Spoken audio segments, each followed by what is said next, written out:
and home, across South Africa and indeed across the continent. Thank you very much for joining us for this, the latest in the series of New Age Business Briefings brought to you by the SABC, and today very kindly sponsored by JSC Mining. And we're at Constitution Hill today, and it's a great location, I think, to have this conversation that we're going to be having, empowering women. And it's an intergenerational dialogue between the generation of the 1976 uprising and the 2016 youth that are doing amazing things at this time, changing and helping move the country forward. So June is Youth Month in South Africa, and this all kind of stems from the events that took place on June 16, 1976, where the youth I suppose we're at the forefront of the struggle. Whilst at the time it was predominantly about Bantu education, it really was about the struggle of the people in general, and their contribution is recognized during a Youth Month. And this year, the theme is the youth moving South Africa forward. And what we thought we'd do is pick up on a conversation that took place yesterday. Government has been engaging with the youth through their various departments across the country throughout the month of June. And yesterday, the Department of Women kind of led an initiative here where there was an intergenerational dialogue here at Constitution Hill between the women of 76 and the young women of 2016.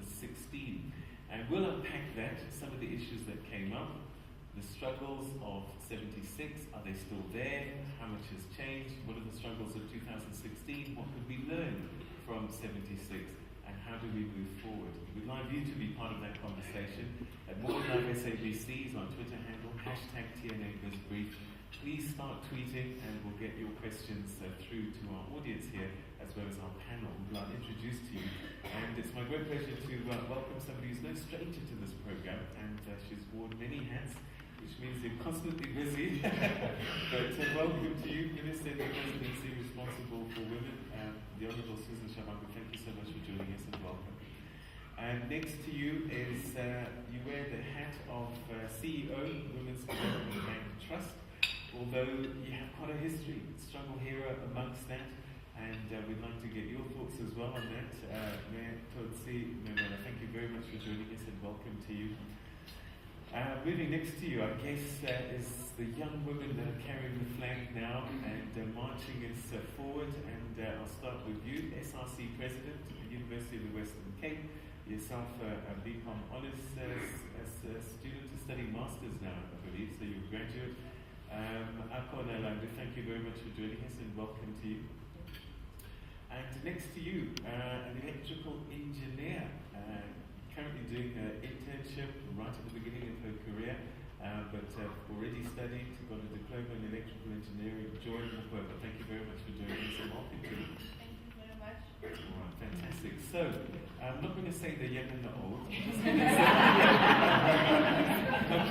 just going to say two generations. All right, so let me start with you, Minister.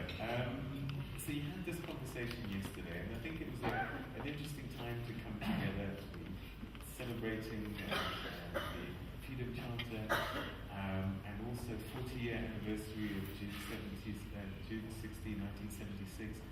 And you had this intergenerational conversation. Give us a little bit of what happened and a sense of what came out of that conversation between these two generations. Thanks, Peter, for this opportunity. We had a very interesting and dynamic interaction yesterday. Basically what happened was a sharing of experiences, but also identifying what are common issues. We had the women of 1976 telling their story, what we call their story.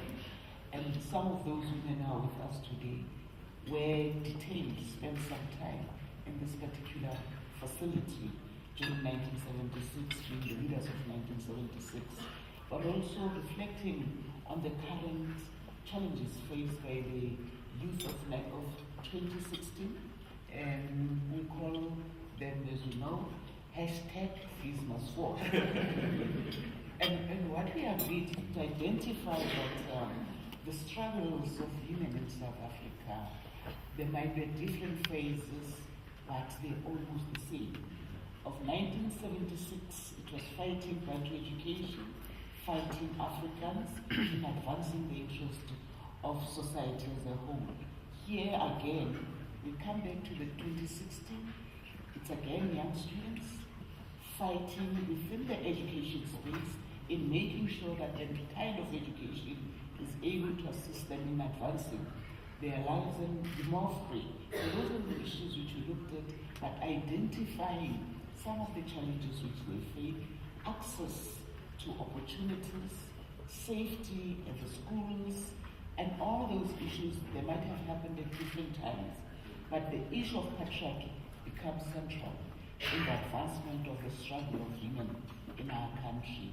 Yes, we're in 94. We've passed many laws, quite progressively so. But the biggest challenge is to what extent have we implemented those laws to be successful? We have implemented, but there are still many gaps. If you look at the challenge faced by young women today, especially at universities as we have them today, it's the same old problem. Sexual harassment, rape, response from the system or from government or the law enforcement agencies in a way that it creates a deterrent. Same applies. Go and talk, can you sort your matter? Can you sort out the problem with your partner? All those issues are still there. So it's quite clear that patriarchy in our society, it's still there. Access to facilities, one of the issues which was raised by the current generation, or 2016, was the issue of access to sanitary pads, which has been an issue. We can say it's better, but it's still a challenge. So all those struggles are struggles which shows we need to continue as women holding together, but also learning from the past. We're explaining to them, we learned from the women of 1956, and that's why we are where we are today. And they have to learn from us, the generation of 1976, working together in making sure that future generations, future girl children have a different environment. We all have a role to play in contributing, and that can only happen if we work together without saying they are old, they are young. There's experiences to be shared, there's holding hands, there's a need for unity of women in advancing the interest of the women in the transformation of society as a whole. Okay, and I think that's a great way to kind of start this conversation. Summary of the conversation that took place yesterday, and we'll continue this conversation today, and we'd like you to be very much a part of that at Morning Live SABC, #TNA this brief. We're going to take a quick break, and when we come back, we'll hear from the other panelists, and we'll start the conversation with our audience here, who's also kind of a mixture of generations and very representative of the young and the older generations in South Africa. But just before we go to the break, I just wanted to say condolences to the passing of MEC Joy Matsoge. All right, we'll be back right after this.